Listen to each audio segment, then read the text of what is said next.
Then there was an entire assembly set out and brought before Pilate, and they began bringing charges against him, saying, "We found this man misleading our nation, and forbidding us to pay taxes to Caesar, and saying that he himself is Christ, a king." Now Pilate asked him, saying, "So you are the king of the Jews?" And he answered him, and said, "It is as you say." But Pilate said to the chief priests and the crowds, "I find no grounds for charges in the case against this man." But they kept on insisting, saying, "He is stirring up the people, teaching all over Judea, starting from Galilee, as far as this place." Now, when Pilate heard this, he asked whether the man was a Galilean. And when he learned that he belongs to Herod's jurisdiction, he sent him to Herod, since he was also in Jerusalem at this time. Now Herod was overjoyed when he saw Jesus, for he wanted to see him for a long time, because he had been hearing about him, and hoping to see some sign performed by him. And he was questioned him at some length, but he offered him no answer at all. Now the chief priests and scribes stood there, vehemently charging him, and Herod, together with his soldiers, treated him with contempt and mocked him, dressing him brightly in a shining robe, then sent him back to Pilate. And so Herod and Pilate became friends with one another that very day, for previously they had been enemies toward each other.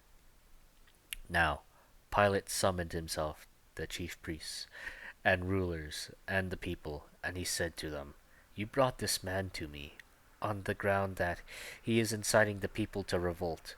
Behold, after examining him before you, I found no basis at all in this case of this man for the charges which you bring against him. No, nor has Herod, for he sent him back to us, and behold, nothing deserving of death has been done by him. Therefore I punish him and release him." Now he was obligated to release them at the feast of one prisoner. But they cried out all together, saying, "Away with this man, and release us, Barabbas." He was thrown who had been thrown into prison for a revolt that took place in the city, and for murder. But Pilate, wanting to release Jesus, addressed them again, but they kept crying out, saying, "Crucify him, crucify him." And he said to them a third time, "Why, what has this man done wrong?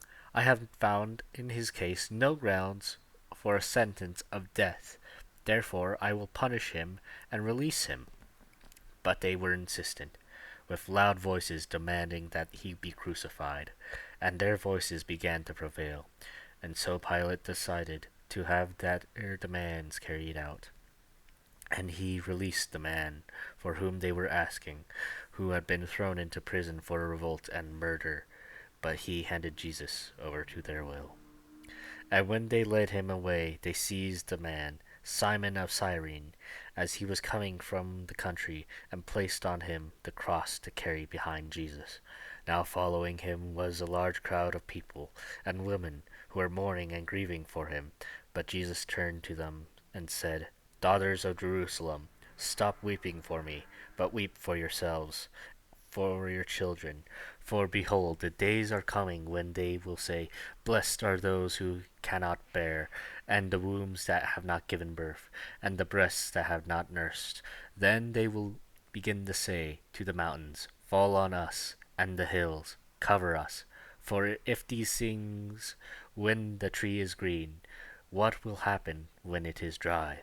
Now 2 others, who were criminals, were also being led away to be put to death with him. And when they came to the place they called the skull, Golgotha, there they crucified him, and the criminals, one on the right and the other on the left. But Jesus was saying, "Father, forgive them, for they do not know what they do." And they And they cast lots, divided his garments among themselves, and the people stood by watching. And even the rulers were sneering at him, saying, He saved others, let him save himself if this is the Christ of God, his chosen one. The soldiers also ridiculed him, coming to him, offering him sour wine, and saying, If you are the king of the Jews, save yourself. Now there was also an inscription above him, This is the king of the Jews. One of the criminals who hanged there was hurling abuse at him, saying, Are you not the Christ? Save yourself and us. But the other responded and rebuked him, said, Do you not even fear God, since you are under the same sentence of condemnation? And we indeed are suffering justly, for we are receiving what we deserve for our crimes.